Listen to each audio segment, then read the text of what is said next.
Chapter 11. The issue of the 17th of November of Galignani's Massager contained, among the fate divers, an inconspicuous item that by chance came to the attention of Aymar as he was perusing this sheet, and naturally struck him at once. Tales of wolves depredating Paris are always afloat in times of war. Here is a legend that will not die. The severity of the coming winter, heralded by the recent cold, and the famine that now reigns in our poor city, have again conspired to revive this imperishable legend. In the outlying quarters there is talk of a wolf, some even say droves of wolves, and one informer would have us believe that a specimen wolf was actually secured and taken to the Jardin d'Acclimatation for identification. What happened there is left vague. It is never wise to submit a legend to a scientist like our esteemed A. Geoffrey St. Hilaire. The article provoked a sudden spasm in Aymar. He was at once certain that the story did have a foundation of truth, and that foundation was nothing less than Bertrand.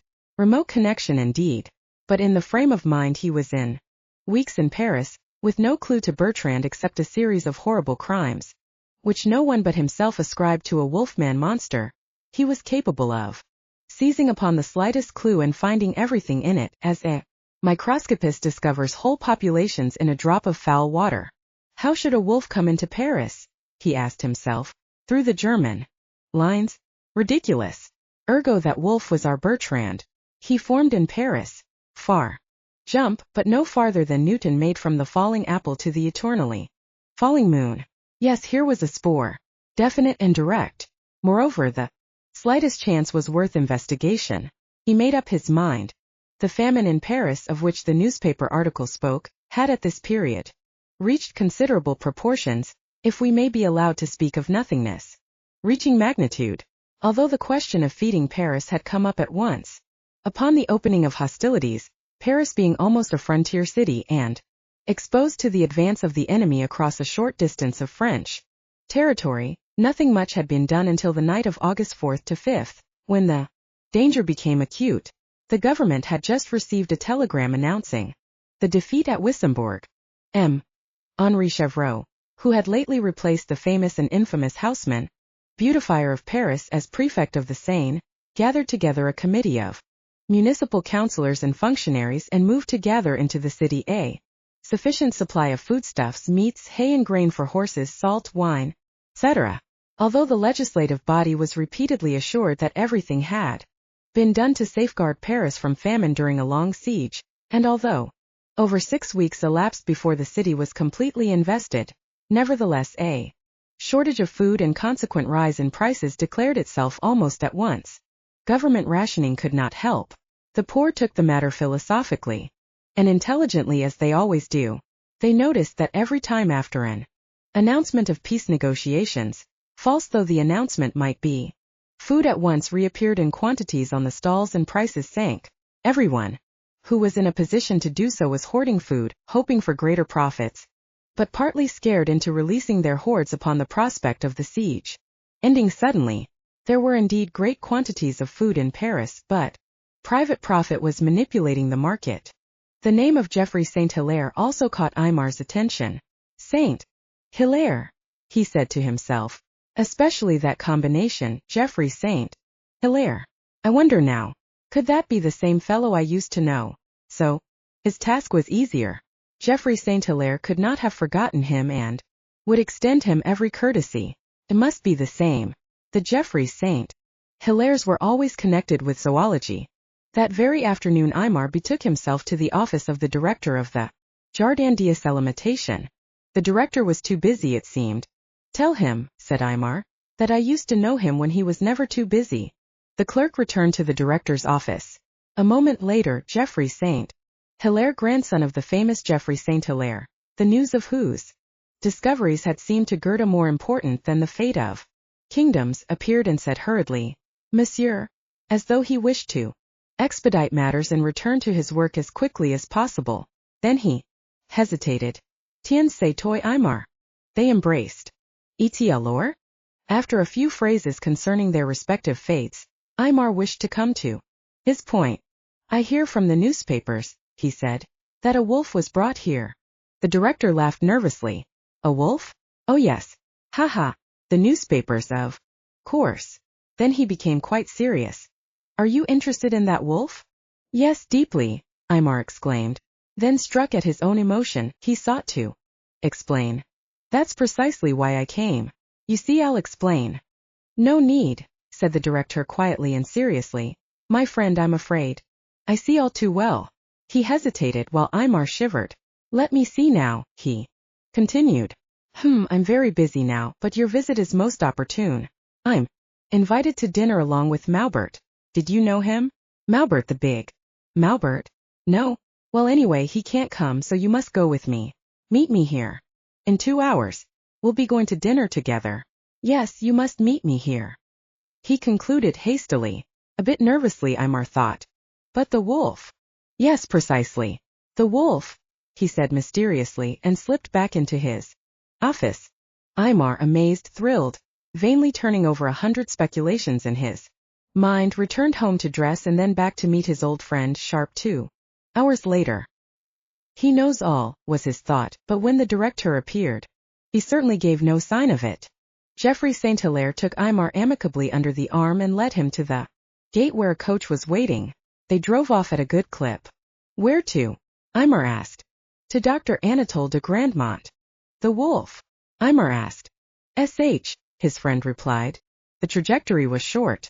In a few moments they had alighted and entered a fine old house. The dining room, visible beyond the drawing room, was splendidly illuminated. The table set for 10 sparkled with fine china and glassware with silver and gold plate, all set on a snowy cloth. Aymar was introduced. Poor Maubert couldn't come. I've taken the liberty to bring an old friend, Aymar Galliez, an old Republican, le Docteur Anatole de Grandmont, our host, de Caterphages, and Richard du Cantal, vice presidents of our society, de Maritz, the famous. We know each other, said Aymar. They shook hands. De Croix, our celebrated propagandist for the use of horse meat. Richer, stronger and better for the health, said de Croix severely. Graux, whose father made sheep grow silk. Degent. Gerardo. It struck Aymar that there was something about this gathering. It was natural, of course, that they should all be interested in animal husbandry, but there was something else. A constant whispering and chuckling, and in general an import to this meeting which he could not fathom. Once he heard, "You'll go through with it, of course." "I'm afraid I'm weakening rapidly," replied the person thus addressed, finding himself near his friend, Geoffrey Saint-Hilaire, and therefore safe. Aymar spoke up. "About that wolf. You'll learn in time." The director cut him short hastily. Could it be, Aymar wondered, that the whole mystery had been uncovered and that it was this that elicited this buzzing of suppressed excitement? At this moment the host called the company to order. "Gentlemen, your attention please. I see that the purpose of our dinner this evening has not remained as secret as we wished it to be. It little matters. You all know that this is a moment of great danger to our beloved patrie and to our dear city of Paris, the jewel of Europe. Here we are, near 2 million of us, and of food there is a sad lack. Our enemies know it and are depending on this factor to cause our undoing. But God willing, we shall manage to hold out until the provinces gather their forces and come racing to our rescue, under the leadership of our staunch Gambetta. We too have our little work to do. We too can help. We too, gentlemen, have a little plan. It is not an invention that shall blow up armies, it is not a scheme for a sortie en masse, it is none of the plans of our dear Trochu or any other of our brave generals. It is, my dear friends, a contribution of zoological science to mankind. Not only to our stricken city, no, to all the world, at present limited in its choice of foods to a very small number of animals. This is an historic occasion. We shall all have reason to remember it. The world will honor us for this brave step, this bursting of bonds that only silly prejudice has forged and tradition tempered. Gentlemen, let this be a merry occasion. We Columbuses all about to explore a new world, discover a new taste in dishes and a new nourishment in foods. Let this, as I say, be a merry occasion. Have you heard the joke that is taking Paris by storm? It heralds a new era. Let us fling away our old hide-bound notions and plunge in with a smile. The joke? Yes, here it is. Our good bourgeois of Paris, hard-pressed for a bite to put between his teeth, has sacrificed his dog on the altar of the great god appetite. He and his wife sit in silence and consume their beloved fox terrier. The wife looks up after a while and notices her husband carefully placing the bones beside his dish, even as he had always done. Why, what are you doing? Ah! He catches himself up and sighs. Too bad, he says, shaking his head. Fido certainly would have enjoyed these bones. Though the joke was not new for some of the guests, there was a complimentary burst of laughter and the company filed into the neighboring dining room and took seats. Aymar was beginning to understand. Only beginning. The soup was excellent. The guests kept saying as much again and again, especially M. de Croix, the advocate of horse meat for human food, and the reason was at once plain. No sooner was the course clear than the host announced that the soup was consommé of horse with millet. In came the relèves, the appetizers. More exclamations of delight. The cook was called in to receive congratulations. Aymar, a little muddled, tasted the dishes, found them pleasant and wondered. After some lively discussion between the guests, the host, reading from a slip of paper, announced, "We have had skewer roast of dog's liver, à la maître d'hôtel, and minced back of cat with mayonnaise sauce." Aymar controlled his stomach, but of course it was only a joke. He turned to his friend for assistance, but Geoffrey St. Hilaire was busy making notes on the back of a letter. Came the entrees, which subsequently were revealed as braised shoulder and undercut of dog with tomato sauce, jugged cat with mushrooms, dog cutlet with green peas, venison ragout of rats sauce. Robert. The roast followed, borne in great platters, while Aymar was ready to sink under the table. If his scientific companions had not been so objective in their demeanor, tasting, criticizing, discussing, comparing, he would have given way long ago and collapsed.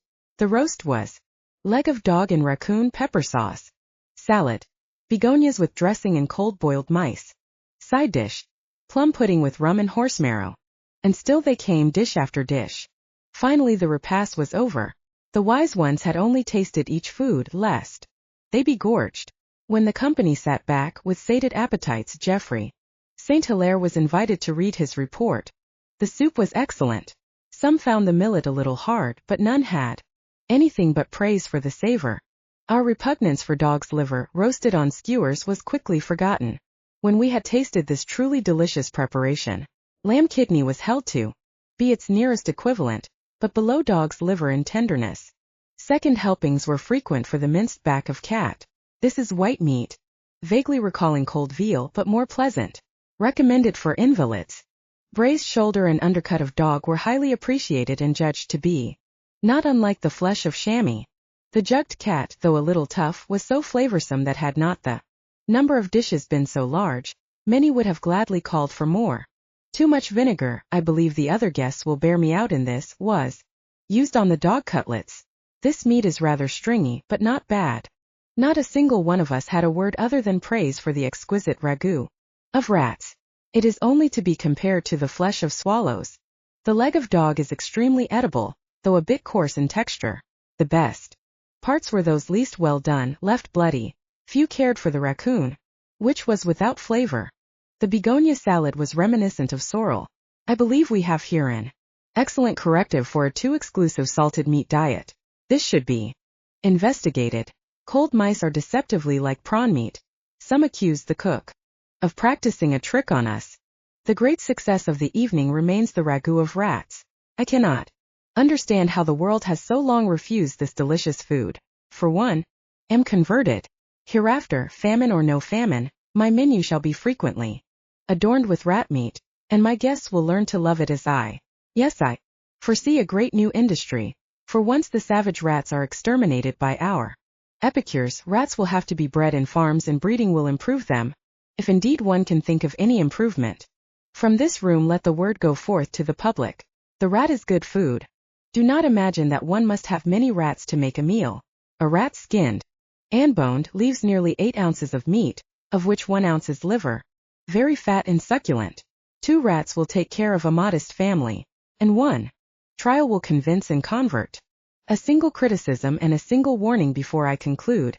The criticism: our cook did bravely, but he erred in his attempt to conceal a different flavor of meat with heavy sauces. These meats will soon become appreciated for their own peculiar flavor.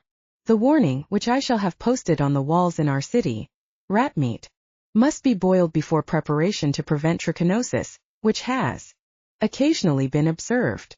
The dinner had consumed such a length of time that the guests soon separated. Aymar steeled himself, managed to express effusive thanks for a delightful meal, and a rare experience. Geoffrey St. Hilaire sat down amidst a salvo of hand-clapping. Porto was served now in the English style, and Aymar seized his glass and drank eagerly, to quiet his rebelling stomach. "Of course," said Geoffrey as soon as they were outside, "this is only a beginning. We have not touched the insect world." He expanded his chest with pride and satisfaction. "Come, let us walk a bit. The night air is refreshing." Aymar found it so too. "Yes, insects. Have you ever tasted a bedbug? Sweet, you know. Bad odor, though. But locusts, like nothing you ever tried. We'll need new terms when we come to that. Yes, man is omnivorous. Zoologists have always classed him and the bear together in this respect. Why then has he been hitherto so timid, when he has but to reach forth his hand?" Columbus's old Grandmont struck the right note there. Aymar hesitated to interrupt this almost elegiac flow from the scientist who, for the moment, seemed to be speaking with the gift of prophecy. Shyly he ventured, "And the wolf?" Then Geoffrey St. Hilaire did a curious thing. He turned toward his companion and, grasping his hand, declared with emotion, "I know, my friend. I understand. Let us say no more." What did he understand? Aymar wondered. Really, did he truly understand? Since the supper, Aymar had come to doubt it. They have all become wolves, he thought. Bertrand has infected them, but of my wolf they know nothing. Still, when a man says he understands, you bow your head in gratitude. Aymar bowed his head. They walked along in silence. "If I had known, my dear Galliez, you can believe me. Do you think it was cruel of me? But come to think of it, it was just like the joke Grandmont told us." "What was the joke about the dog?" "The joke about the dog? You see, I knew at once when you came about the wolf that you knew it was no wolf. And when you said how deeply you were interested in the matter, I realized at once." "You realized what?" Aymar asked, still not following. "That he was your dog. Of course anybody could see it was no wolf except that newspaper man. He wanted a story, and we wanted a dog for our cook. And then I thought, if I say nothing, wouldn't that be cruel? And the happy thought struck me, I might take you along, and at least you would be in on his funeral. Better than nothing, wasn't it? Too bad, of course, but..." The happy thought pierced Aymar like a blade of cold steel. The wolf or dog had been served at that infernal supper. Bertrand. They had eaten Bertrand. His flesh was delicate in savor, although a trifle stringy. God Almighty! Horror tingling in every nerve of his body, he ran off without a word. "But, Galliez, forgive me!" he heard the directeur's voice shouting after him. But Aymar fled as if a pack of wolves were snapping at his heels, his stomach revolting. In a dark recess he stopped and retched till he was weak and clean. But it was only when the morning papers came out with another horrible and gory crime that Aymar felt better. They hadn't killed Bertrand. Bertrand was still alive. Witness this. In the Rue de Budapest lived La Belle Normande, so-called, or rather so self-dubbed, in order to attract customers from that province, an honest prostitute, highly respected in her own quarter, if nowhere else. Last night a young man of prepossessing exterior, in the uniform of the Garde Nationale, so the concierge states, came home with La Belle Normande. The two retired and were not heard of again until his handiwork came to light. This morning La Belle Normande requires a successor to the affection of her numerous countrymen in Paris. She herself is dead, slashed by a rough, coarse instrument, literally ripped apart. So she was found lying in a pool of blood on the floor of her room. Nothing seems to have been stolen. Has the London Jack the Ripper crossed the Channel? The police are combing the battalions of the Guard. The nature of the deed betrayed the real culprit. So Bertrand was in the National Guard. Why, of course, every young man was there. The Société Impériale Zoologique d'Alimentation. It was this M. Gerardo who achieved a species of notoriety during the famine, when cheese was absolutely unprocurable for love or money, by mounting a small slice of fromage debris on a gold scarf pin. Here, as everywhere, one must note the trail of business. as the Société of the Jardin d'Acclimatation found it more and more difficult to secure food for the beasts in its care, they were sold to enterprising butchers and fine restaurants who could, as a result, offer, though of course at enormous prices, such rare meats and fowl as cassowary, ostrich, dingo, tapir, kangaroo, etc. Of interest is the sale of the 2 elephants, Castor and Pollux, who went to the wealthy butcher Debus for 27,000 francs. These ponderous beasts, for 25 years adored by the children of Paris who had ridden on their backs at 50 centimes a ride, went to grace the platters of the Jockey Club and other eating places for the rich. The 2 elephants, facing their doom, were nonplussed. Having been subjected to nothing but kindness all their lives, they could not suspect anything but kindness in the motives and actions of those who now led them into the slaughterhouse. There was some discussion as to how the killing could best be done. Finally, a powerful fellow swung an enormous mallet with all the might of his bulky muscles. The heavy wood crashed into the forehead of one of the elephants. The beast swayed, while blood spurted from a great dent in his brow.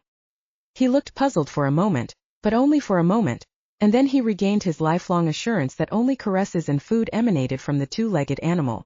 Eventually a sharpshooter was employed to kill the brutes with well-placed bullets. The meat sold for upwards of 142 francs a pound. Chapter 12. Aymar had deduced correctly. Bertrand was in the National Guard.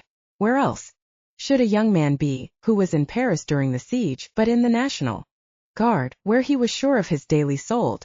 The workshops were empty there. Was not a job to be had, but no man need worry with the National Guard ready to take on anybody who was willing to sign his name. As to actual service, that was another matter.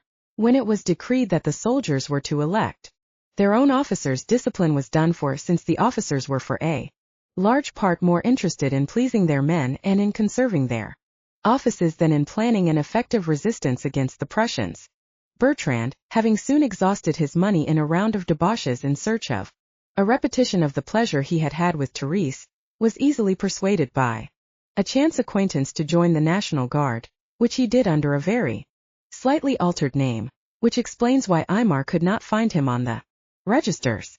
In the turmoil of that period there was not much time for clerks to make investigations. Many men enrolled in several battalions under different names, and collected so much more pay. Only a stupid few neglected to have wives and children, and thus lost the increases which went with a family to support. The elected officers too were willing to plug their lists, and receive pay for 1,000 men when they could muster only 800, pocketing the difference as well-merited earnings for their astuteness. But it is not right to demand virtues from the poor who must starve to practice them.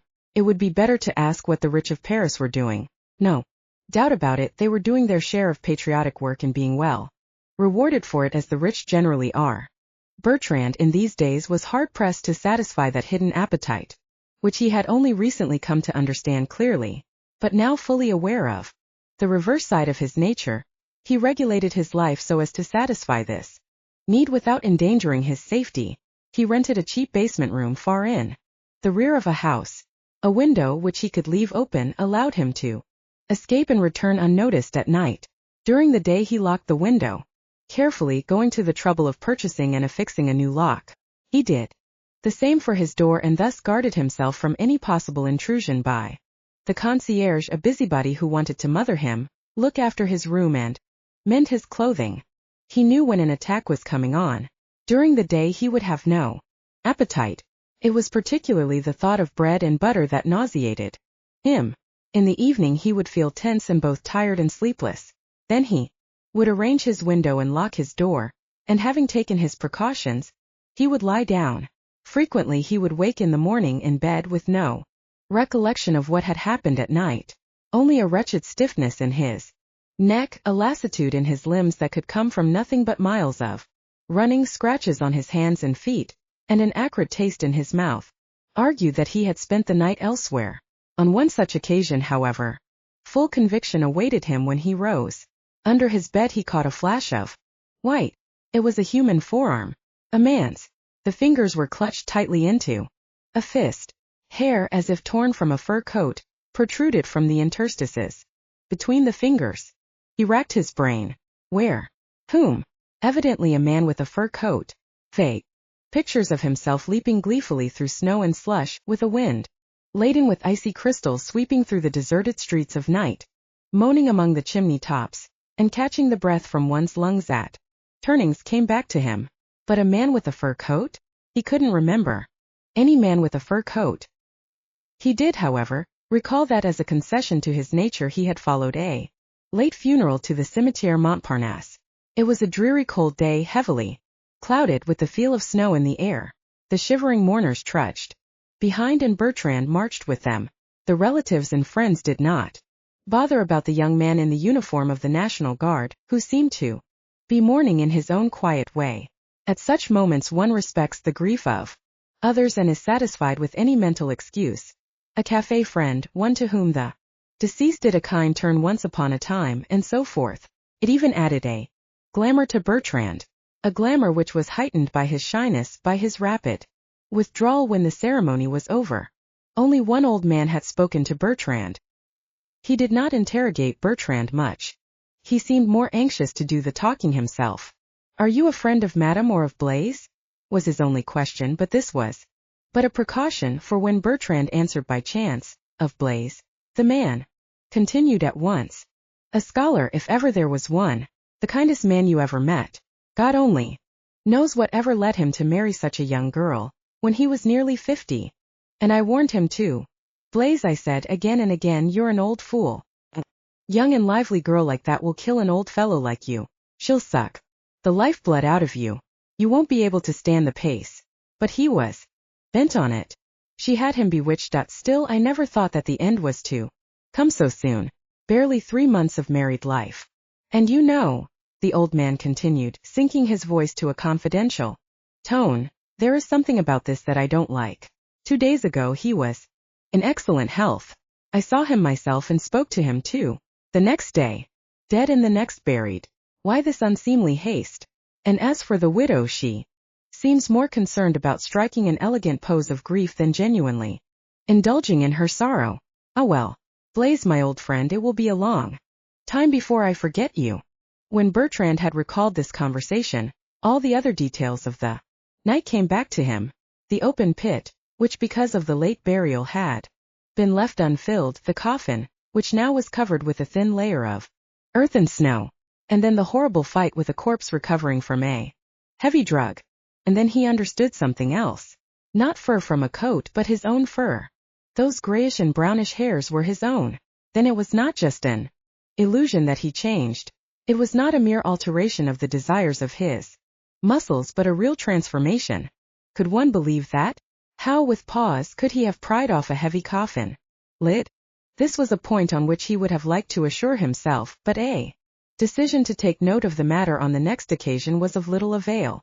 Even when he awoke outside, and found himself lying beside a new grave or beside someone whom he had evidently attacked in the street, he could not recall whether he had been a beast or only a man acting like a beast. Apparently, on these excursions he was incapable of rational human thoughts, but not for all that devoid of the cunning necessary to the accomplishment of his purposes. When he had first come to Paris and still had remnants of the money taken from Jacques, he had frequented the Maisons Tuileries, but he soon had to abandon this form of amusement, for the girls of Paris were experienced in their line, and like barbers charged exorbitantly for every deviation from the normal, for every added attraction. On the slender pay of a soldier, Bertrand could not afford expensive amusements. He sought in the streets for cheaper material. Occasionally he was successful, more often not. Then, bursting with a sullen rage, he would deceive a woman of the streets with grand promises. These amorous exploits frequently ended in murder. This was especially the case when it became impossible to find fresh graves to despoil. Of his life as a soldier there is little to be said. The military annals of the National Guard are an empty book. Bertrand saw little fighting. He paraded frequently, he saw festivities, he listened to much talk on this and that plan to save Paris. He made few friends of his comrades. In the late afternoon, when his duties were finished, he generally went to a canteen, sipped a glass of wine, and ruminated morosely about his disease. One canteen to which he was accustomed to go was especially favored by the soldiers, not so much for its wines as for a young girl who donated several hours of service to it almost every afternoon. She was of more than human beauty. She was slight of stature and could not have been over 17. Within these limits, Her physique was of that perfect variety which transcends clothes and would have looked as graceful and strong draped in the blanket of a savage as she did in her expensive clothes. Her dusky face was a perpetual delight, for a permanent smile transfigured it, and revealed teeth whose whiteness was flawless. Her quick black eyes wandered from man to man, and she had a pleasant word and laugh for all. She was Mlle Sophie de Blumenberg, daughter of the famous banker. Many of the men, particularly the officers of course, made attempts to draw her into something more than mere banter, but she would not allow herself to be led astray. When her coach drove up and the footman descended to open the door, she slipped out of her apron, took off her military cap, wrapped herself in her furs, waved her muff in a gesture of goodbye, and was off. Frequently an officer, recognizable by his gaudy uniform as a military person of importance, and by some actually known to be Captain Beryl de Montfort, appeared to escort Mlle Sophie. They were a distinguished pair. He perfect in his smart military bearing, she in her exotic type of beauty. One envies such people, but in the same breath one wishes heaped upon their heads all the joys that life can offer, and yet so insistently refuses to most of us. For such people seem as if selected by nature to be showered with the best gifts. She herself wanted of life an endless succession of new wonders, new pleasures and surprises. And indeed, all her life had been such a succession for her, and she had that infinite capacity to enjoy, without which a princess must remain unhappy even in the finest palace of the world.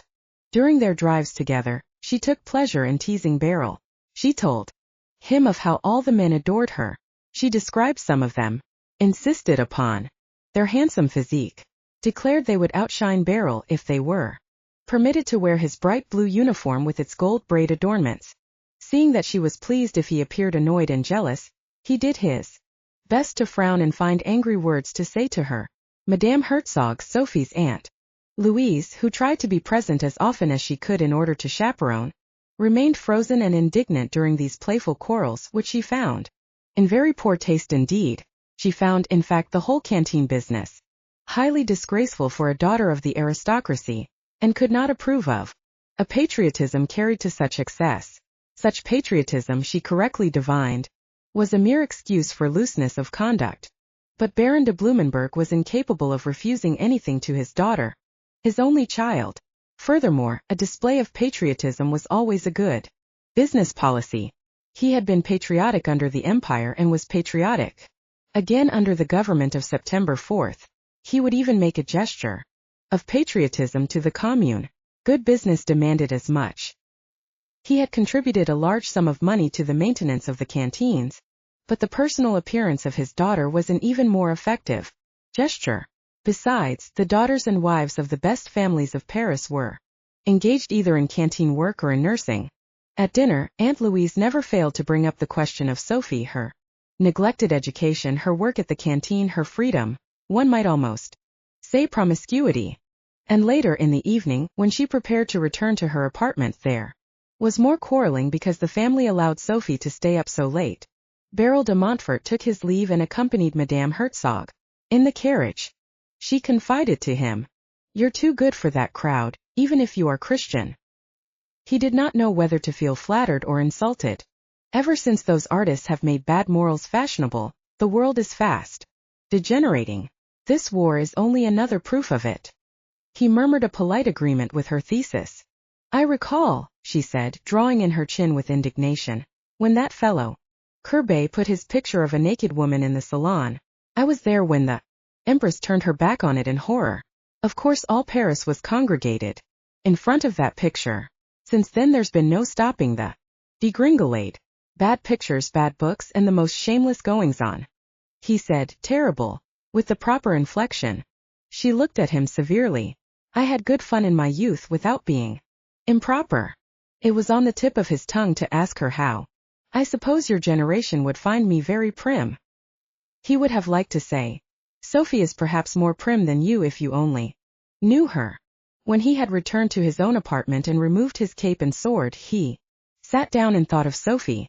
Sophie's dress of tightly laced white velvet, faintly tinted with lemon, her trailing skirt of white satin and frills, as if she had stepped out of the surf and a wave had dashed after her with a foaming white crest, And out of this calyx of whiteness, her beautifully curving shoulders and bosom as if of polished bronze, her bare brown arms, her dark, laughing face, her hair in ebony ringlets. It was his duty as well as his pleasure and privilege to write to her every night and think of new ways to describe her waxy black eyebrows rising in decisive curvatures from her perfectly modeled brow. It was his duty to find new comparisons for her teeth, white like gardenia petals, or better still, like forest roots broken fresh and glistening from the ground. It was his nightly duty to write down all these things, interspersed with his professions of love, and mail the letter to her so that she would have it to read in the morning, when the few dinner guests had departed and the Baron had retired to his bureau where he generally slept, the Baroness to her boudoir. Then Sophie itched to do something, but what was there to do? If she went to Papa, he would welcome her with a smile, caress her, talk inanities of the days when she was a little baby. If she went to Mama, she would be received with inquiries about her health, talk of clothes, and most certainly with a round scolding interjected at some point in the conversation. The great apartment was quiet. The massive furniture gleamed, the brass fittings of scrolls and sphinxes glittered under the gaslight.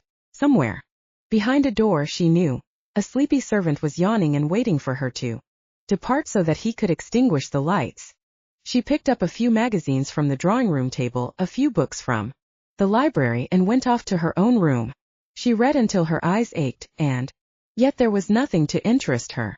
She undressed and read in bed and put off until the last possible moment the turning off of the gaslight on the wall, the blowing out of the candle on her night table. At last she took her courage in both hands, reached out and turned off the jet. The continuous hissing noise of the escaping gas, a noise of which she had not been conscious until then, stopped.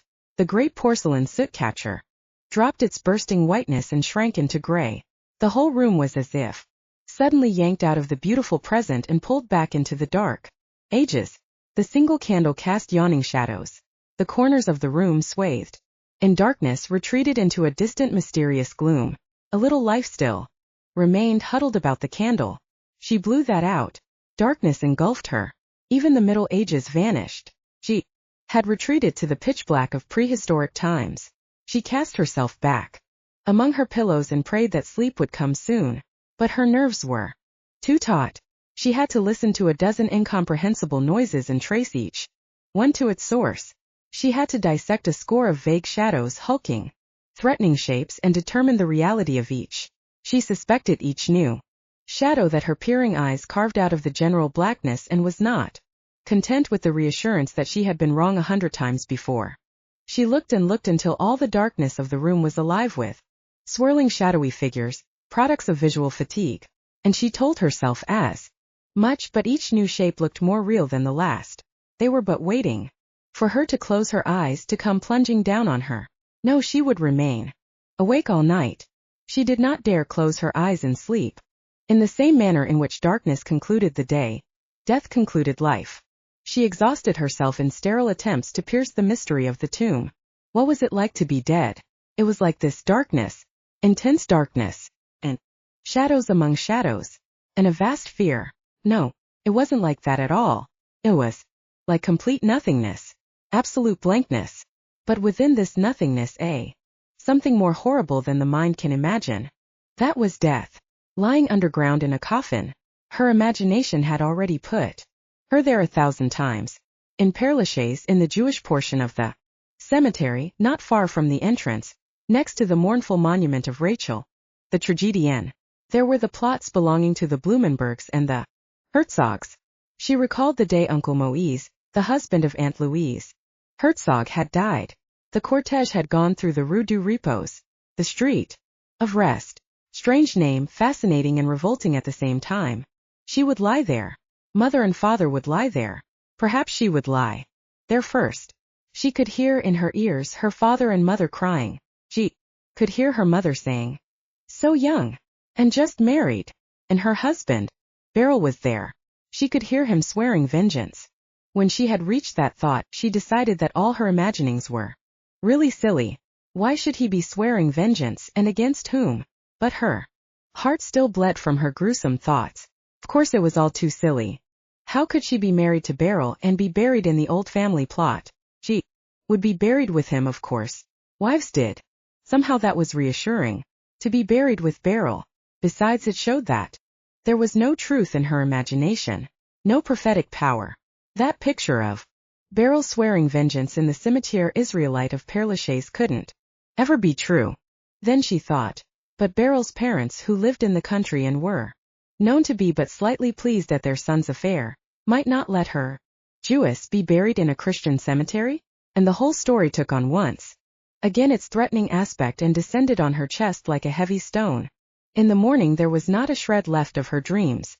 Daylight filtered in through the draperies of the window. She was lying in her lovely bed with its gilt cupids. Above her head was her familiar azure ciel de lit, spangled with gold stars and illuminated by a white moon stitched with silk. Gone were the crazy dreams of cemeteries, of Beryl swearing vengeance, all the stupid cobwebs with which darkness litters the brain. She rose early. Before her mother, she might have her mother's maid to help her dress and arrange her hair, and soon the mailman would come and bring her Beryl's description of her loveliness on the previous evening and his assurance of eternal love. Such were the dreams of the day. The nights might become even more horrible. The Germans might move their gun emplacements to within a few miles of the ring of forts and drop their bombs into the very city. Then one had to go to bed without any light at all, or only the slightest illumination, and sleep was often impossible. The winter nights were cold and long. It required effort not to scream out in anguish. But then the day was all the more to be enjoyed. Every second must offer her a laugh, otherwise life would bring no compensation for the inevitable night. Thus her days were full of laughter and her nights full of anguish. But so, she used to think, I at least have the compensation of wealth. What do the poor do? She had Beryl. What did those poor girls do who had no letters from Beryl? During her hours at the canteen she thought of Beryl. He would come and fetch her. She would see him from a distance, either on foot or on horse, but always in a bright blue uniform with golden aiguillettes. The men too saw him coming. They nudged each other and smiled. But there was one young man, neither very handsome nor ugly, with only great brown eyes to recommend him. Every day Sophie noticed while the others smiled he remained sullen. Once when she bent to rinse a glass, she looked full into those sad eyes. There was something strangely moving in them, something that brought her night thoughts to mind. She looked away because she feared he might have seen into her eyes and that he might have read there the thoughts he had called up, her thoughts of terror and of death. But again and again at the canteen when she thought he wasn't looking, she would glance at those eyes wide open under heavy brows. Almost always his glance shifted quickly toward hers and he caught her eye. Then she would look away. But a moment later she would look again.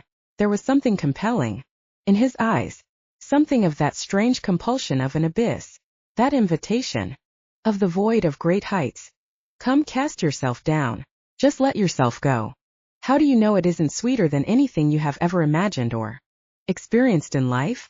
Why do you fear? Why do you fear what you do not know as yet? Come, come. Oh, the opium-sweet attraction of death.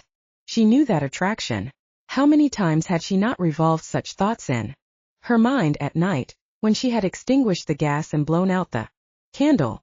During the day, when away from the canteen, she rarely thought of those eyes, but at night they haunted her. They were there before her in the darkness, and had that strange phosphorescent glow that the eyes of some animals have. Those eyes mingled with her night thoughts. They were her companions during the long ugly night. They were with her in the Jewish cemetery at Père Lachaise. She was not alone at night any longer. Those eyes had rescued her from her lonely nightmares. She asked those eyes, what of the grave? What of the moldering bodies in the grave? And the eyes had an answer. The eyes said, wherever you are I will be with you, night and day, life and death. In the morning these thoughts were gone. She had Beryl's letter, and as she planned what visits, what shopping she might do during the day, her light laughter resounded again and again. Even in his bureau, her father could hear her. He smiled and shook his head. Gay little chick. How can one be so perpetually light-hearted? Especially our Sophie, who was, so to speak, born out of the grave. God bless her. But in the afternoon, when she entered the canteen, her eyes began to seek for him at once. If he was not there, she was almost glad, but not quite. She found herself looking around expectantly, hoping to see him come in, hoping with that tremor of mingled fear and desire. And while she smiled at the men as if she had not another thought in the world but pleasure, gaiety, amusement, she looked around. He came. He always came. He sat alone and brooded on the crazy fate that had made him half a man and half a beast. Sometimes he thought he would consult a doctor. It might be that there existed a cure for such cases as his. But no, his case was unique. Besides, it was silly to think of such things. He could not go to a doctor. He did not dare. The number of his crimes barred that way forever. Perhaps if he were wounded, taken to a hospital, there might be a possibility of interrogating a physician. He used to pause at the bookstalls and examine medical texts, but what he discovered was of little value. He learnt that his disease was known, that is to say, it had a name, but observers classed it either as a fraud or as a delusion, and as far as curing it goes, no one had any suggestions to offer, except that the medieval method of burning was an unmerited cruelty. He began to think that this rejection of the cure by fire was as superficial a decision as that which rejected his disease, and that there was, on the contrary, much to recommend the stake. He contemplated seriously the necessity of taking his life. These thoughts had grown more frequent when he stepped by chance into the canteen where Sophie worked. He saw her and was at once in love with her. Thereafter he came every day. She represented to him all that he was not, all that he could never be. She was the epitome of that which he had lost and could never recover, the joie de vivre. Then he began to notice that she was observing him, and one day when their eyes met, he had the feeling that there was a bond between her and him. He shuddered to think of the filth from which he dared look up to her purity, and he vowed seriously that he would reform himself. He decided that hereafter he would gorge himself with human food during the day, so that his ghastly appetite of the night would diminish. But that first night, despite the gorging, he woke up from his sleep, his body tense, robbed of all desire for further rest, his skin aching to feel the freedom of the night air, his limbs yearning to touch the ground, his jaws to bite and rend. For a while he fought with himself to keep her image uppermost in his mind. He panted through his open mouth, and he felt his tongue, the short and bulky tongue of man, begin to flatten and lengthen. God help me, he cried. But now that tongue was curling out of his mouth, was hanging over his teeth. Unable to resist any more, he sprang from his bed. He went to a corner of his room, muzzled under a piece of cloth, and dragged forth an arm. A human arm. The last of the two arms he had taken from La Belle Normande. He sank his teeth into it. His eyes glared around suspiciously. Low growls came from his throat. For a while there was silence, then there were more noises, the slap of the hard dead hand as it hit the floor, the crunching of a bone, and occasionally a sharp tick as a ring on one finger struck wood. At last his hunger was appeased, but he had no recollection of it. Morning found him in bed, his head heavy, his neck aching, his tongue furred. It was difficult to get up, but having succeeded at last, he began the disgusting task of cleaning up the remains on the floor. He dressed himself and went out to join his regiment. As he traversed the courtyard, the fat concierge came dashing out. Monsieur, leave me your key finally. I would like to clean your room. Here it is, he said darkly, but in that case I'm moving. Ah, monsieur, she said. How many times have I told you that I don't want my room cleaned? What do you think I had my own lock put on for? So you could come in and disturb me whenever you pleased. Ah, mais. Well, do you want the key or not? Ah, mais voyons. Merde alors, he exclaimed and walked off. Pooh, she breathed. Quelle bête féroce. You think I wanted to spy on him? Well, I bet he has something to conceal if he keeps his door locked that way. Self-righteous, her lips compressed, she returned to her interrupted scrubbing. When his duties were over, Bertrand went to the canteen and sat sullen, filled with horror at himself. You've besmirched yourself foully. How dare you even come into the same room with that pure being? He wished with all his strength that he might turn into some loathsome insect, a spider for example, and that he could run beneath her foot and die crushed under her soul. No, he thought, she would not even step on me. Even a poisonous bug she would let live. She's too good. But though he tried to restrain himself, he did at last look up. Her eyes were upon him, but she shifted her glance quickly. Her gaze wandered back, however. As if magnetized, her eyes looked into his, and his looked into hers. Lasted but a fraction of a second, but it might have been years.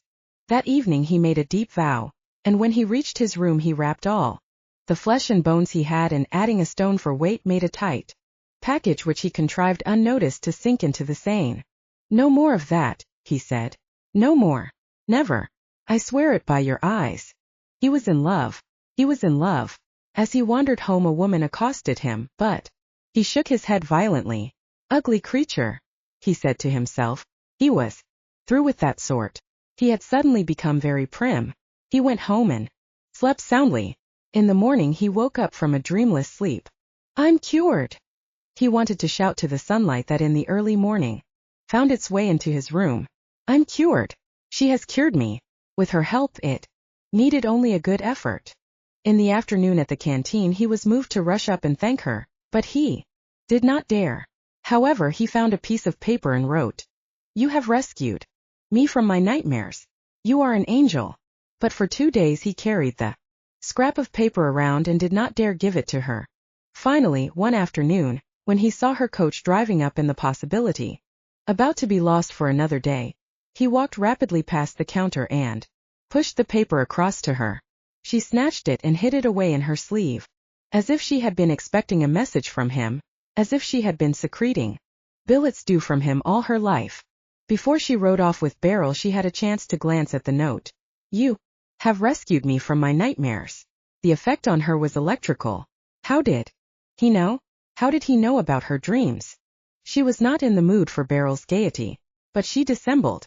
It had come to be natural for her to be perpetually smiling and laughing. She could do it, despite her trembling heart. Sophie, said Aunt Louise, shaking her head, will you never be serious? Sophie stopped laughing. She was struck by the similarity of their thoughts. She, like Aunt Louise, had been thinking, is that all you have, Beryl? Jokes and smart replies and pretty nonsense? What do you think of at night? She could formulate the answer he would give to such a question. I think of you all night long, and if God is good I dream of you too in my sleep. Pretty conceit and nothing more. A good fellow this Beryl, but shallow and silly. And she held that reply against him without ever giving him the opportunity to make it. For several weeks Sophie and Bertrand confined themselves to an exchange of notes, but these protestations of mutual dreams and love soon ceased to satisfy. She craved more intimacy. In the evenings at home with Beryl, and generally under the watchful eye of Aunt Louise, Sophie nearly yawned. If Beryl would only leave, she thought, then I could go to bed and be with my Bertrand's eyes. She was no longer so afraid of the dark, no longer so afraid of death, since she knew her fate shared. Once Aunt Louise left them alone for a minute, and Sophie, unaware of what she was doing, ceased her light chatter. She was thinking, poor Beryl, I'll be leaving you soon. And under a sudden impulse of pity, she laid her hand in his, frightened by this open declaration of affection, a token greater than any she had ever shown him. He clasped his fingers round hers and was so weak with love that he could not say anything, with astonishment and a joy so deep that it was painful. He saw her eyes fill with tears. He heard her say, poor Beryl. Aunt Louise entered and suggested that it was late. He took her home, feeling all the while as if he were floating on clouds, and when he had reached his apartment, he forgot to take off his cape in his haste to sit down and write. To Sophie, he filled more pages than ever. He described his emotions a dozen times, swore his love in every paragraph, and when he went out to post his letter it was 3 o'clock, but he was in no mood for sleep that night. In the morning Sophie took his letter to her room and sat down, intending to read it, but her thoughts carried her off to Bertrand. She wondered how best to arrange a meeting with him. It grew late, and time to hasten off to a silly appointment which she regretted ever having made, except insofar as such appointments kept people from discovering her secret. But before she left home she must write a note for Bertrand. Why not say that she would come to his house? Yes, she must do that. Soon, almost any day now. The siege might be over, and with that the canteens and a large measure of her freedom. She wrote the note and was about to hurry off. Then she remembered Beryl's letter, which she had not yet read. Bah, she said. Some other time, and threw it unopened into a drawer of her secrétaire. That evening Bertrand could scarcely control himself from shouting with joy. She was coming to his house. She was actually coming into his room. She could only spare a half hour, but she would come sharp at the dot. And they would be together and alone. The night no longer had any terrors for him. He knew he would sleep through. And if he dreamt at all, it would be of her. In the morning as he was leaving, he bethought himself. Madame la Bouvet, he shouted into a dark hole. Oui, monsieur. Oui, monsieur. The concierge shouted back and came running out, her ample bosom dancing with the motion imparted by her strides. Voilà la clef, he said. Please clean up thoroughly. She was too astonished to speak. In spite of himself he smiled. He could smile now that he belonged to the human race again. Someone is coming to see me. She understood and laughed with him. Ah, monsieur, she said, drawing out her words. Then she chuckled. I'll clean it. I'll scrub your room so clean you will be able to eat off the floor. He shuddered, controlled himself, and smiling a goodbye walked off. She remained looking after him, standing out in the chilly winter air. And so that's all he wanted, to make him act more human? Those young fellows take that sort of thing too seriously. But after all, what else is there to life? Sophie came on time. He met her at the corner of the street and showed her through the maze of courts and dark corridors to his room. I'll remember next time, she said, and smiled up at him. Within, she noted the ugliness of his chamber. The window that did not look out upon the sky but upon walls. The chairs that were hard and uncomfortable. They sat together on the bed and held each other's hands. And they were silent, filled with rapid thoughts and emotions, but embarrassed. What should they do now that they were together? They did nothing, just sat and looked at each other. At last, in a voice that was hoarse from its weight of love, he excused the meanness of his quarters. And she, in a voice warm and throbbing, expressed some equally trite remark. They may have been sitting thus for some 20 minutes or more and exchanging remarks that were far from inspired, when a strange thought obtruded itself into her mind. What was she doing here in this room? Who was this young man, whose hand she was holding in her own, clasping it with force as if she would have sooner parted with her life? Why? A strange terror took hold of her, the kind of a terror one has when just before waking from a bad dream one's whole being shrieks, "This can't be true," and yet fears that it may. Abruptly she dropped his hand and rose. "You're not going yet," he exclaimed. "I must," she said. "Don't," he pleaded. Her eyes were darting around the room as if she imagined she were trapped in a cage. And indeed she did feel trapped. She must get out. She had put herself into a living nightmare. She had entombed herself alive. She made a move toward the door, but he caught hold of her hand again and held her. "Let me go," she cried in a whisper. He wanted to let her go, but his fingers wouldn't loosen. He drew her slowly back toward himself. She held her hand before her face as if she would ward him off. Her eyes were wide open in terror. "Don't hurt me," she begged. "Oh, please don't hurt me." Thereupon he suddenly released her. "I wasn't going to hurt you," he said in a pained voice. He looked away and said, "You may go if you like. Shall I show you the way to the street?" Her momentary terror vanished. What had she been afraid of? She was filled with contrition instead. Impulsively she put her arms around him. His own arms remained at his side. It was now his turn to be frightened. He realized that for a moment at least he had lost control of himself. He did not dare clasp her in his arms. It would be better if he never saw her again. Better still if he killed himself quickly. "Bertrand," she said softly, entreatingly. He did not answer. "Bertrand," she cried out in despair, "don't you love me?" He sighed out. "I love you so madly it were better I—" "Then quick, put your arms around me," she interrupted. He obeyed. "You must hold me tighter," she said. Again he obeyed. "Tighter still," she whispered. Such a bliss flowed through her from the feel of his arms about her, from his body pressed close to hers, that her head grew dizzy, her breath came and went. Her body tensed and then seemed about to dissolve in liquid. About to dissolve, but not quite. If only he would press harder. If only he would crush her, tear her, mutilate her. Hold me tighter still," she panted. And still she was on that point. of dissolving and could not dissolve. In desperation she cried out, "Hurt me! Bertrand, hurt me!" Then she felt his arms closing around her like a vice. And within this circle of pain she experienced a strange exultation, as if a bird within her had been released and was filling her ears with a wild singing. And it was as if all her body dissolved away. She breathed heavily. They were still standing near the bed. "You're hurting me," she said at last. At once his arms loosened. She looked up at him, looked first into one of his eyes and then into the other. She was searching there for an explanation of the joy she had just lived through. There was nothing, only strange big brown eyes under heavy brows that were out of place on so boyish a face. She was grateful to him. She wanted to give him some sign of her gratitude. What could she say? What could she do? They were sitting on the bed again and holding hands. "What large nails you have," she exclaimed. "Don't look at them," he said. "They are ugly." "You mustn't say that. They are not ugly. They are very beautiful and so shiny." "But why are they so big?" "Because," he said and halted.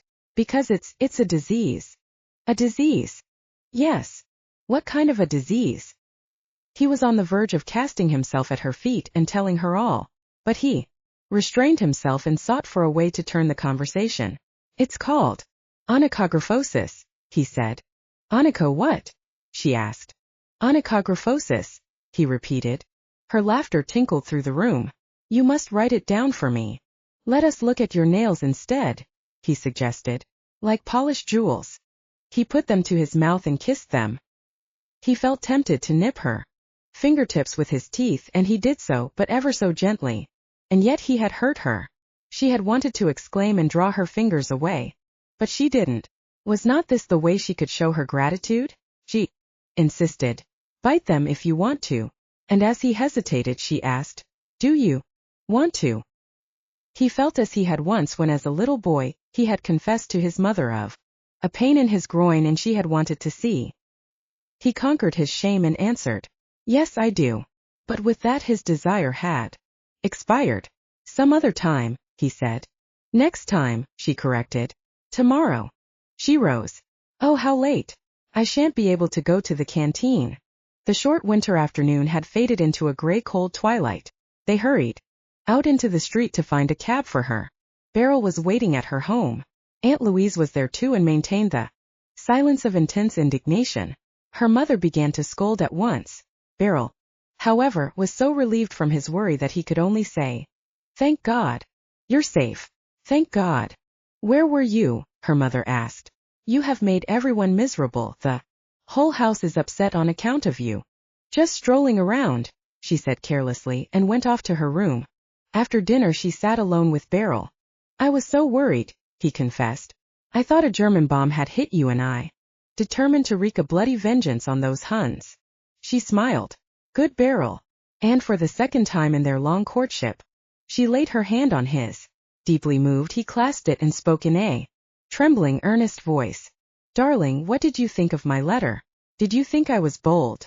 "Why, no," she said hesitatingly. He mistook the meaning of her embarrassment. "Why should I? Then dare I?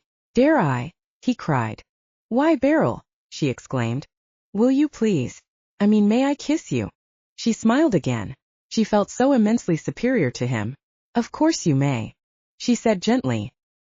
He took her head between his hands and looked her in the face.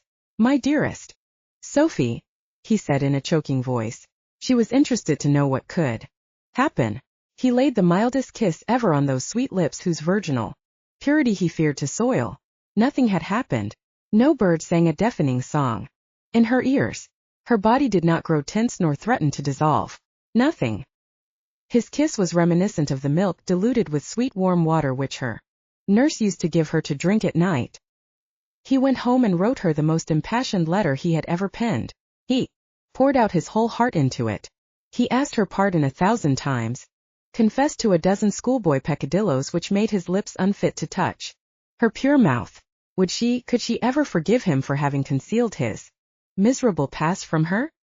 He swore by high heaven that ever since he had laid eyes on her 2 years ago, he had been clean as a newborn baby and would ever remain so. She threw his letter unopened in her bureau drawer. As her joy in her new love grew, And each time she went to Bertrand's room her body experienced some new exultation. She ceased to care whether anyone knew. More than that, she wanted to flaunt her love before other people. Look, she wanted to cry. Look what happens to me when my lover holds me in his arms. She felt at times as if she would like nothing better than to invite everybody into Bertrand's chamber, undress before them and ask, "Do you find me pretty? Look then, for all this beauty I give to him. See how he holds, kisses me, caresses every part of my body. Is there anyone else in the world who has such a lover?" The men at the canteen were not long in discovering her secret. They said to each other, "She was ready to be made. I don't understand why we left it to that young snot Bertrand. Any one of us could have ousted that sky-blue popinjay de Montfort." They grew bolder and cracked remarks which were far from innuendos. She laughed, and that heartened them. She was a good girl, that Sophie de Blumenberg, even if her father was a millionaire. "She's of our kind," they concluded, and smiled at each other. Goodwill and jollity reigned in the canteen when she was there. Beryl, however, was long in understanding what he certainly did not want to understand. He had, of course, noticed how of late Sophie's eyes sparkled and then veiled as if in a fever. He had noticed that never before had she been so bewitchingly beautiful. He had noticed that she had grown chubbier, had filled out. But he set this down to the natural attainment of maturity. And when he understood, it was too late to do anything. The siege was over, armistice was declared. France must cede Alsace and Lorraine and pay billions of indemnity. And then came the revolution and the declaration of the Paris Commune, and Beryl had undertaken a delicate task, that of spying, which prevented him from any violent action in his personal affairs. Chapter 13. Writing as he did, when the cataclysms through which Paris was passing were at their height and fresh in everybody's mind, Galliez makes little attempt to fill in the historical events of the moment. I have been at some pains to remedy this omission, for our day has forgotten these matters. Moreover, it seems to me that the temper of the period has a great importance in this tale. Galliez, too, now and then lets fall a hint that the atmosphere of the times played a not inconsiderable share in these strange events, though sometimes he inclines to the very opposite, that is, he intimates that the times were an infection spread abroad by Bertrand and by others like him. He says, "I now recognized a meaning in my aunt's, Madame Didier's, wish, expressed in her will, that I study for the priesthood. Was it the germ of religious belief thus sowed in me that protected me from Bertrand? I do not know, but this much I have observed. Few people have come in contact with him without suffering. I have often wondered if several such monsters might not, by geometrical progression, infect whole nations in a few days, like that walking, stalking image of cholera in Eugene Sue's romance. Yes, this would explain so much that is inexplicable in history. So it would, and certainly Paris seemed to be infected, though the cause is more easily traced to the horrors of war than to werewolves. The bitter winter, with multitudes starving, with babies dying like flies, with shells bursting in all directions, was an experience likely to weaken many characters. The city was full of hate and suspicion. A man of a too Germanic name or of a too Germanic cast of countenance was likely to suffer for what was scarcely his fault. Every strange house was peopled with spies. Poor people who took to sewers for warmth and refuge from a wintry night might wake rudely to find themselves vehemently suspected of planting bombs to blow up the city. An old woman, about to commit an indiscretion ordinarily beyond her years, hung her torn skirt before her window to dim the light of her candle and guard herself against betrayal.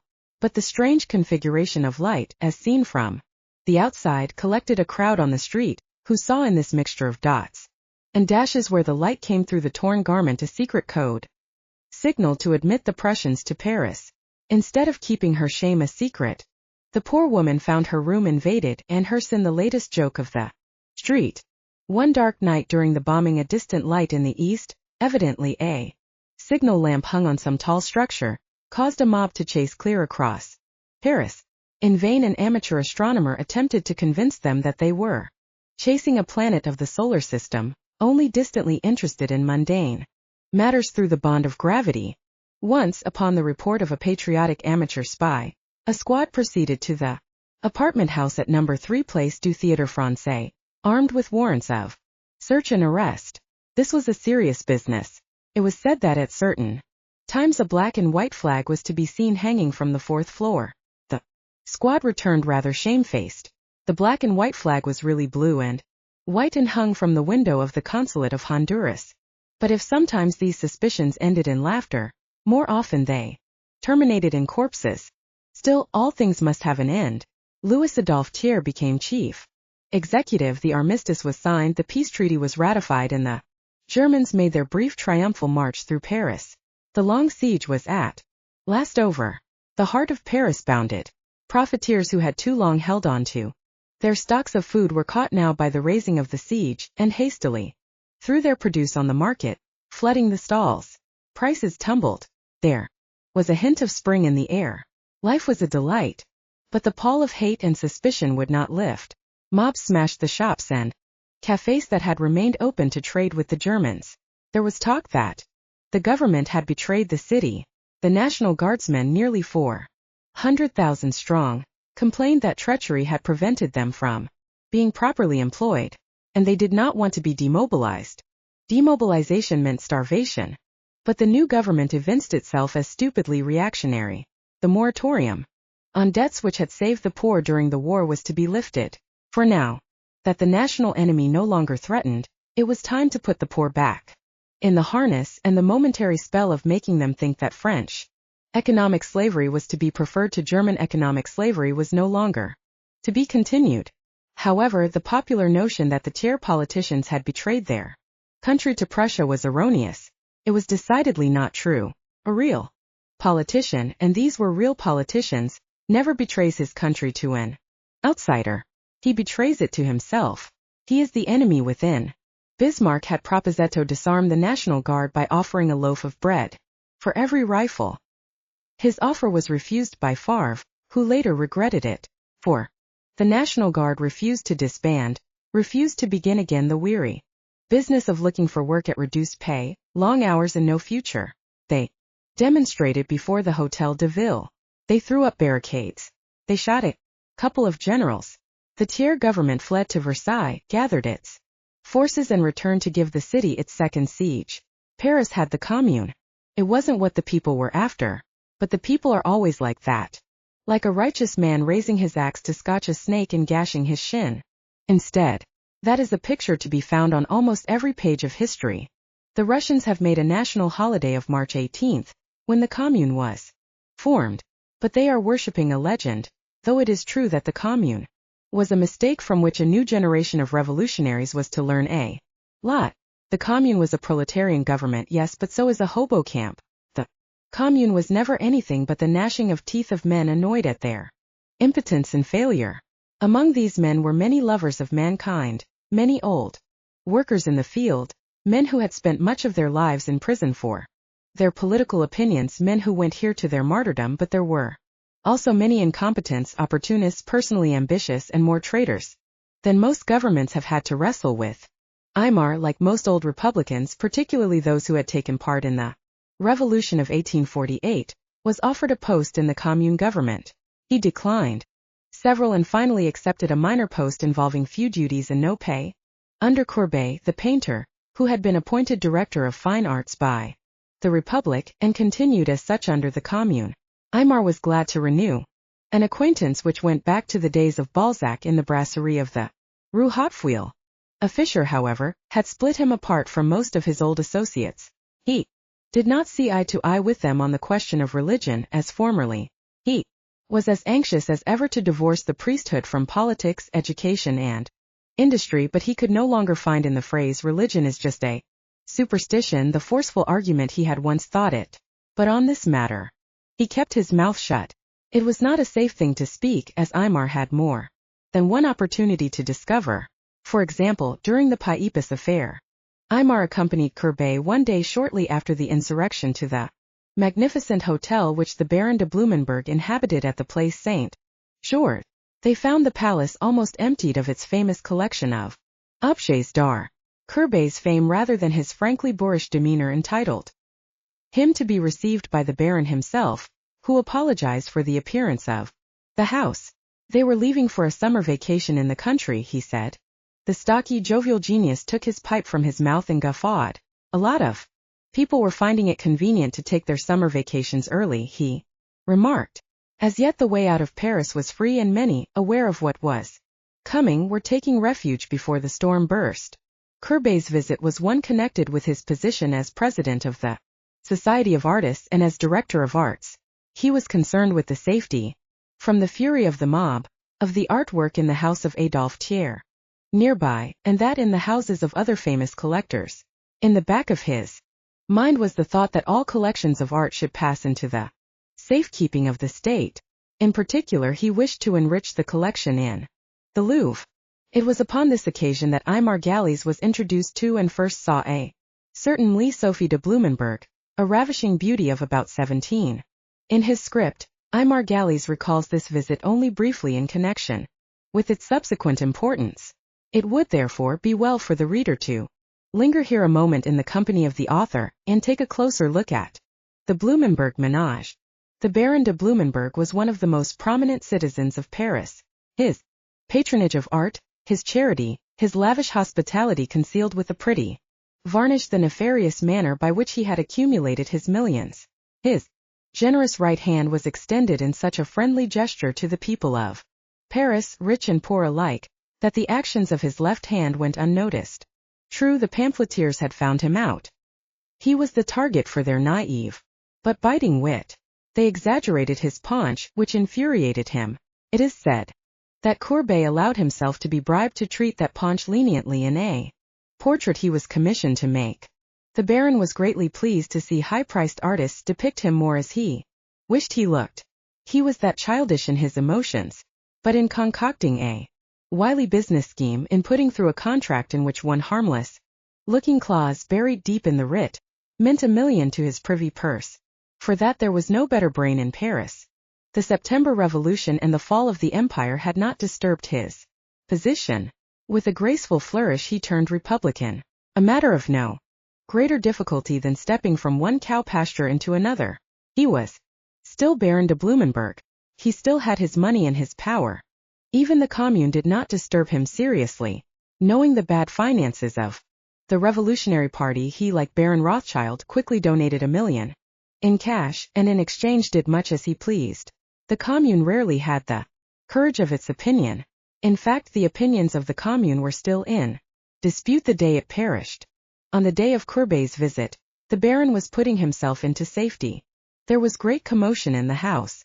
100 bronzes were being packed into boxes, 100 rugs and tapestries rolled up, 1,000 pieces of linen and lace folded into trunks.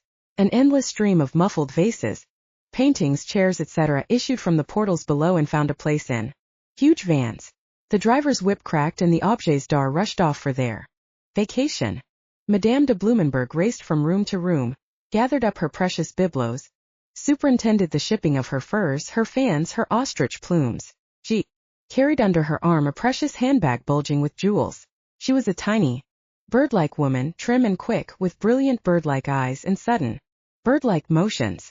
She skipped around, hopped upstairs and down, and from garret to cellar there was not a crumb that escaped her. No servant in her employ had ever managed to subtract so much as a minute's worth of time or a centime's worth of property. She often used to say that if she were ruler of France the government would have been run on half its budget. There can be little doubt of that. Only it did not occur to her that as head of French finances her policy of strict economy would have reduced her husband to beggary. "I hate to leave this behind," he was saying later in the day when Courbet and his assistant had gone off with certain valuable gifts to the Louvre, and the house was almost emptied of its contents. "But I guess we can't take everything." He contemplated sadly the enormous Arad piano of rosewood and ivory inlay. "Edmond, mon cher," his wife exclaimed in tones of exasperation, "can't I find something more useful to do? Of course we can't take that. No one else can either, though. Here, you two." She turned to a couple of aproned men. "This goes in that. Quick now. We haven't all day. Remember when I gave you this?" The Baron sighed. He lifted the lid, the inner surface of which showed a ship foundering in a violent storm, done in ivory and various natural woods, and surrounded by a scroll of leaves in which amorous mermaids were disporting. He sighed and tapped a key. In the empty room it emitted a plaintive note that hung trembling in the air. "Edmund," she admonished. He caught her arm and pulled her over to the piano. "Remember?" he asked. Of course," she said, irritated. "That marvelous, terrible shipwreck." He sighed again. "How romantic you are," she sneered and attempted to free her arm. "Don't," he pleaded. "Don't go. After all, it was the only time in my life that you gave yourself to me." His voice broke a little with emotion. "You'll remind me of it some other time." But he had passed his arm around her waist and restrained her. "I'll always remember it." "How can you among all the others?" she teased. "You know they mean nothing to me. Just the distraction of a busy man. You have been my only love. I have often wondered what it might have been like if you could have returned all my affection. Haven't I managed your house? And as for women to sleep with, you can have all you want for a couple of francs. Experienced girls, too, in their line. The only time," he mused half to himself and passed his free hand over the scene of the shipwreck. "We all thought we were doomed. That awful storm, the rigging swept away, the hulk leaking in every joint, the captain and the crew in despair. And we too, certain that we were to die on that trip which was to have been our honeymoon. During the first days of the trip I had thought it was only maidenly modesty that had made you refuse to receive me. I was to learn better later. But with death in sight, you were kind enough to give yourself to me because it was my last wish. Ah, all these years of your coldness will not erase that one embrace. As for me," she said drily, "I regret it to this day." "Come, are you through reminiscing?" "How can you regret it?" he asked, seeing that Sophie came of it. "I shall never cease to wonder that life, and such joy in life as Sophie shows, could have come out of the embrace of two who thought they were about to die." "All you think of is Sophie," she said, "and of how much you hurt me that you conveniently forget. And all those dreadful months of seeing one's body bloated and knowing that the day is coming nearer and nearer when one must split oneself open. That is what you should have had as your share, for yours was all the pleasure. All I had was the pain. To think," the Baron continued, "that from such a terrible experience, snatched from the very grave as it were, should have sprung our light-hearted Sophie, gay and insouciant as a linnet, with never a dark moment, never a thought of death." "While we're on the subject of Sophie," the Baroness said, "you might go have a talk with her." "What's the trouble now?" he complained, and regretfully turned down the lid. And the scene of the sinking ship, which commemorated the most poignant moment of his life, when death had turned itself miraculously into life. Another one of her follies. She wants to stay in Paris. Wants to stay in Paris? How ridiculous. Where would she stay? With Aunt Louise. What nonsense. Well, see what you can do with her. I've exhausted my art. The Baron traversed the great empty halls to his daughter's room. She was sitting on a bare bench at the window. When she heard her father enter, she looked up with a smile. Radiant, warm creature, he said to himself. Lucky the man who will have her for his wife. How she will love him. Lucky Beryl. The Baron was moved by a strange emotion that was not jealousy, for it was not painful, but it was related to jealousy. "You have been having another quarrel with your mother," he said. "Why, no. What about?" "She just told me that you refused to come along with us." "Well, I'm glad. That's settled." He was indeed glad. He was so genuinely fond of his wife and daughter that the slightest misunderstanding between them was enough to spoil the day for him. "Of course it's settled," she said carelessly. "I'm not going. I'm staying with Aunt Louise." "But, child," he expostulated, "why didn't you say so before? We would all have stayed together. Why, we've moved every stick of furniture. Besides, I'll never be able to persuade your mother to change her plans. You know your mother. Now, why can't you two ever agree?" "But, Papa darling, you needn't change your plans. I'll be well taken care of at Aunt Louise's." "Ah, I see," he smiled suddenly. "Of course, why didn't I think of that? He's staying too, isn't he?" She blushed and bit her lower lip. "Yes," she answered. "He's staying too." Lucky Beryl, the Baron had to think again. "Yes, stay," he blessed them mentally. "Stay, and a benediction on both of you. Give yourself, give your whole self to the man of your choice, and make him happy, as I was happy only once in my life." The train of thought nearly brought tears to his eyes, and he felt impelled to sit down beside his daughter and put his arms around her. You don't remember when I used to take you from your nurse's arms and carry you around the room. You were the sweetest baby in the world. You wouldn't go to bed, you wouldn't eat, and you wouldn't do your little business unless I first gave you a ride around the nursery. How I wish I could do it now. She hid her annoyance and suffered his caresses for a moment. Then you will take care of Mama and make it good with her? She said, and took the occasion to free herself from his arms. He rose with a sigh. I'll see what I can do. The unpleasant prospect caused him to mop his brow. She jumped up and gave him a hug and a kiss. My good papa, she exclaimed. He left the room treading on a cloud. Just outside he met Beryl and impulsively wrung his hand. There's a surprise for you, he said. A big surprise. Oh, Sophie is waiting to tell you. Beryl, who had seemed worried, looked up with relief. What kind of a surprise, sir? Sophie will tell you, the Baron insisted. It would not do, he thought, to deprive her of the joy of telling Beryl herself that she was going to stay in the city. Though Beryl had come to say goodbye, that had not been the chief cause of his worry. On the contrary, within the last 2 days he had come to feel rather pleased that Sophie was leaving, for in the face of the growing conviction that there was some truth, not much truth of course, to what all the men were repeating about Sophie, he could have imagined no better solution than her departure from Paris. That would put a stop to her friendship with this young guardsman. What might the surprise be? Beryl wondered. Perhaps she has decided to accept me when I ask her. The thought was almost too much for him. With his heart beating audibly, he knocked at her door. Sophie, he breathed as he entered, and could not say any more. They conversed in staccato sentences. Neither was at ease. Beryl was debating, should he drop to his knee? Should he speak out boldly? At last he determined to speak. Now that you are about to leave Paris, my dear Sophie, and I shall be remaining here, away from you, and occupied in dangerous work, there is something I should like to ask you. But I shan't be going, Beryl, she objected. His stream of language, which had been flowing so limpidly, ceased at once. Thrown over the tracks thus suddenly, he was for a moment completely at a loss. You don't seem pleased, she commented. He turned his head away and muttered, if I could be sure it was for me that you were staying. She had not heard him. What did you say, Beryl? I said, he summoned his courage. The men around the canteen are saying such ugly things about you. Really, she answered. What, for example? His courage petered out. Just ugly things, he concluded lamely. Of course, he added in great haste. I don't believe a word of it. But what? But I thought I'd tell you. I see, she said. There was a moment of silence. He squirmed, unsatisfied. Of course it's just gossip, he said, and awaited her confirmation. What's just gossip? What they say. But you haven't told me what they say, was her calm and altogether too sensible riposte. Nervously he pleaded. Tell me only that it isn't true. But she insisted, relentlessly. That what isn't true?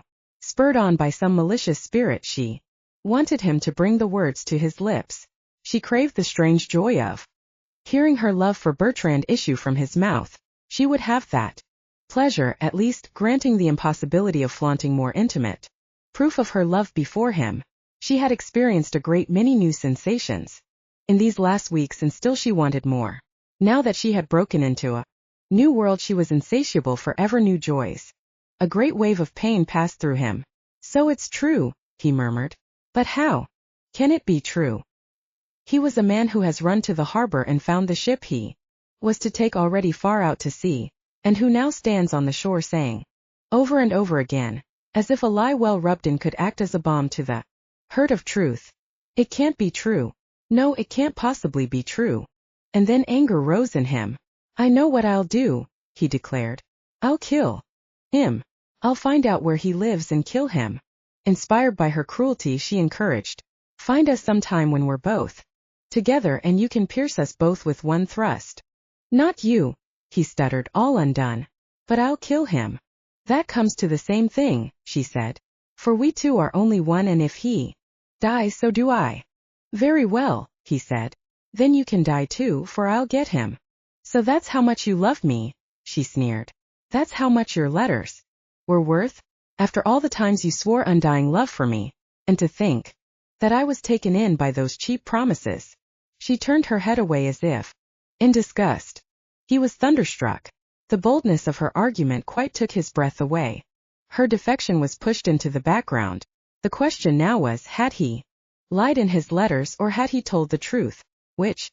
Thoroughly whipped, he whined. Then what am I to do? If your love was ever real, you will continue to love me, she answered. My love for him will never waver, I can tell you that. This was even more crazy than her first argument. But he accepted it. I'll always love you, he declared in a low voice. You are good, Beryl, she praised. And I shall continue to give you what I have always given you, my companionship. I never gave you more, never promised you more. And for my sake and the sake of your love, you will be kind to Bertrand and never say anything of this to father or mother, or Aunt Louise, or anybody. He gulped and promised. In a daze he found his way home. When he had taken off his uniform, he threw himself on his bed. But he felt very uncomfortable, and he did not want to sleep.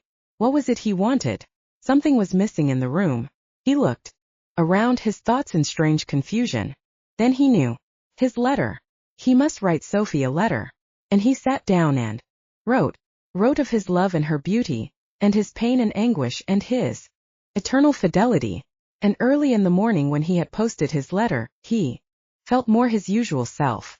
Captain Beryl de Montfort, disappointed in love, heartbroken, launched himself into his work with viciousness.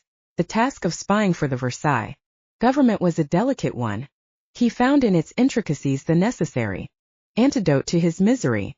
Moreover, if he could not, true to his promise, take direct vengeance on Bertrand or on those other gossiping guardsmen of the 204th Battalion, he could attack them from another side. And he was after their blood. The thought that they would suffer from his work spurred him on. These were the people whom his activity was going to destroy. But though he went at his task with great energy, he did not fall to protect himself from suspicion. For example, though as a member of the staff he could have secured valuable information at the staff meetings, he deliberately avoided being present and secured his knowledge elsewhere. In that way no one could think he was snooping. Cluseret, chief of staff, noticing de Montfort's absence from the meetings, accused him of negligence and threatened to have him dismissed. He was generally taken to be merely a light-hearted officer, interested more in his uniform and in making an effective appearance on horseback than in war. Several such stories are told of Courbet's willingness to prostitute his famous realism for money.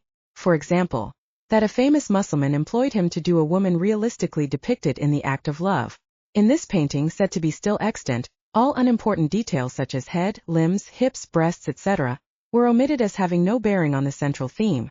Cluseret, famous soldier of fortune, fought under Garibaldi and later in the American Civil War on the side of the North. Lincoln promoted him to a generalship. He took part in the Franco-Prussian War and Commune, and being subsequently sentenced to death, he fled to Mexico, where he remained until the amnesty. He returned, entered politics and for some time served in the French legislature. He had talent as a painter.